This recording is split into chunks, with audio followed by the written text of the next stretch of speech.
Genesis chapter 19, verse 17. The angels commanded, "Flee for your life.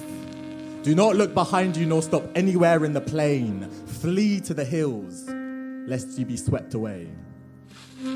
Upon leaving Sodom, Lot's wife looked back one last time at a home she was forced to leave behind. There she saw the trees under which she'd stolen her first kiss.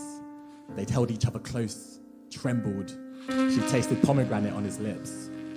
There she saw the fields she'd sowed with songs and laughter, decorated with footsteps from golden evenings spent dancing with her friends. There she saw the home she'd built with the man she loved, who had showed her what it meant to be truly held.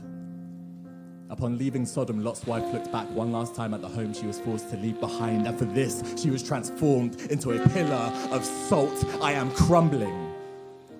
Shedding crystal flakes from ice, still locked onto a past I cannot let go of. I miss you so much. And now I'm hooked on a land that has been ruined by time. My mind is my dealer.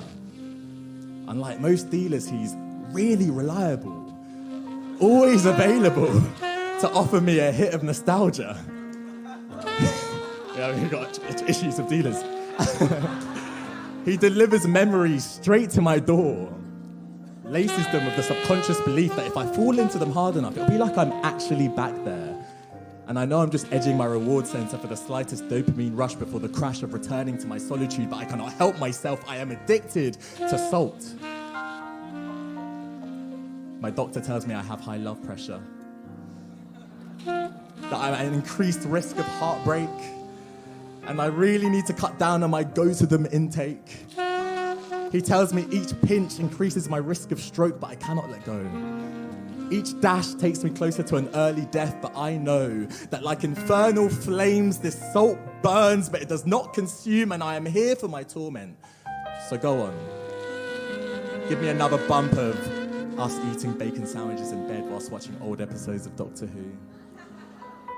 Give me a line of going to our favourite ramen place for their hangover cure tonkotsu.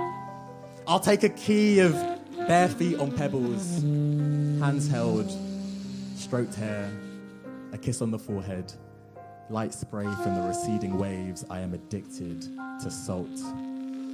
I was doomed from the start. Raised on nostalgia, processed into 2.5-hour pellets of film injected straight into my heart. Late nights on Channel 4. Trigger finger on the remote, ready to turn my telly off the moment I heard my mum coming anywhere near my bedroom door.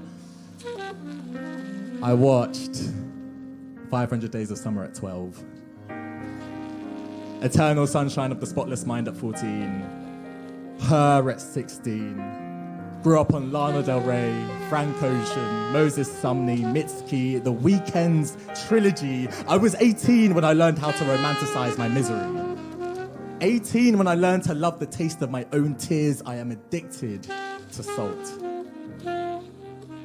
They say she still stands there, unnamed and alone in the plain, her own family unable to turn and see her fate. And after so long encased, all she knows is her solitude. Strengthened by the belief that no one knows what she's going through, her heart remains trapped beneath the stone. It tremors with the terror that she'll always feel alone. And as more time passes, she'll continue to solidify into eventually that feeling of isolation is there all the time, that her salt-encrusted atrium will sabotage her vain attempts to reach out for that love again, a cyclical predicament. She feels that something in her has been cracked beyond repair. She's built her shell so thick, so now that gap is always there. And in her darkest moments, she's compelled towards a relapse. She retreats within herself, and her shell becomes her defense. And those who hold her closest are cut by 1,000 crystal blades until they have no choice but to leave her stranded and alone in the plain. Looking back at a past that has long ago been raised, trapped, broken-hearted, unable to turn away, punished for the sin of holding on to brighter days. Now the memories are salt, and she's learned to love the taste. Thank you.